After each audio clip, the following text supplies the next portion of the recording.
تین کام اللہ کو بہت پسند ہیں: ٹوٹے ہوئے دلوں کو جوڑنا، دل نہ چاہتے ہوئے بھی معاف کر دینا، اور کسی کے گناہ پر پردہ کرنا۔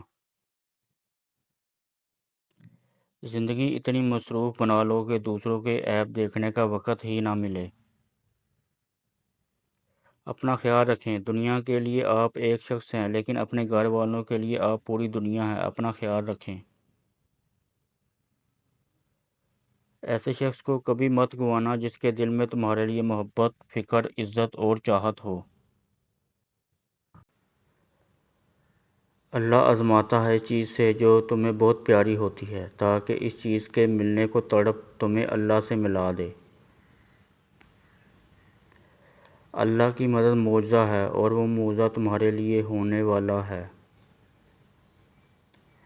جب لوگ تمہیں تقریب میں اکیلا چھوڑ دیں تو جان لو اللہ تمہارے کام کا ذمہ خود لینا چاہتا ہے۔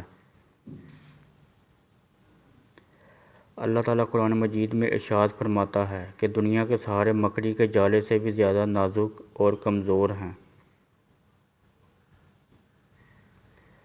معاف کر دینے سے انسان کی اپنی روح پاک ہو جاتی ہے۔ بہترین فیصلے چاہتے ہو، سب کچھ اللہ پہ چھوڑ دو۔ جب بھی تم چاہو کہ تمہاری دعا عرش تک پہنچے اور مستجاب ہو، تو پہلے اپنے والدین کے لیے دعا مانگو۔ انسان کی تعریف سے زیادہ اس کی خامیاں اسے ہنرمند بناتی ہیں۔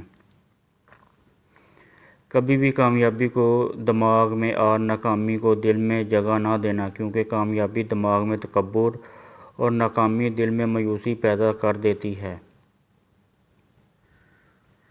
دنیا بھی بڑی عجیب جگہ ہے۔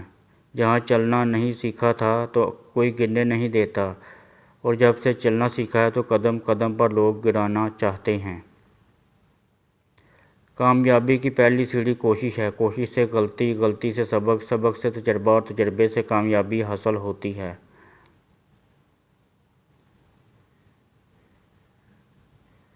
رشتوں کو مضبوط رکھنے دو راز: جب آپ غلط ہوں تو اپنی غلطی تسلیم کر لو، جب صحیح ہوں تو اپنی صحیح ہیں۔ حقیقی تعلق وہ ہوتا ہے جو وقت، حالات، ضرورت اور مزاج بدلنے میں باوجود بھی قائم رہے۔ قدر اور وقت بھی کمال کے ہوتے ہیں۔ جس قدر کرو وہ وقت نہیں دیتا، اور جس کو وقت دو وہ قدر نہیں کرتا۔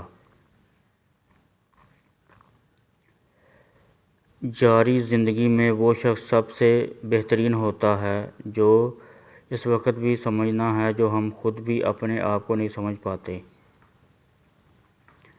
قرآن پاک میں اللہ تعالیٰ ارشاد فرماتا ہے، اور تمہاری حمایت اور مدد کے لیے اللہ ہی کافی ہے۔ رب گھبرانا نہیں، ٹھوکر بھی انہی کو لگتی ہے جن کو رب نے تھامنا ہوتا ہے۔ صبر اور شکر ایسے اثاثے ہیں جو کامیابیوں کا ڈھیر انسان کے قدموں میں ڈلا کر رکھ دیتے ہیں۔ لا حاصل: اللہ نے چاہا تو وہ بھی حاصل ہوگا جو لا حاصل رہا اب تک۔ محبت کبھی خاص لوگوں سے نہیں ہوتی، جن سے ہوتی ہے وہی خاص بن جاتے ہیں۔ جسے اللہ نے تمہاری دعاؤں میں شامل کیا ہے، اللہ اسے تمہاری زندگی میں بھی شامل کر دے۔ تم اس کی مصلحت کو نہیں جانتے، مگر وہ رب تمہاری ہر تکلف کو جانتا ہے۔ وہ ٹوٹنے نہیں دے گا، صبر کا سلسلہ وہ کن فرمائے گا اور معجزہ ہو جائے گا۔ مقدر کی تقسیم اس وقت بدل جایا کرتی ہے جب ٹوٹے دل بارگاہ الہی میں سجدہ ریز ہو جایا کرتے ہیں۔ محبت اس سے کریں جو آپ کو اللہ کے قریب کر دے، وہ محبت ہی کیا جو آپ کو اللہ سے دور کر دے۔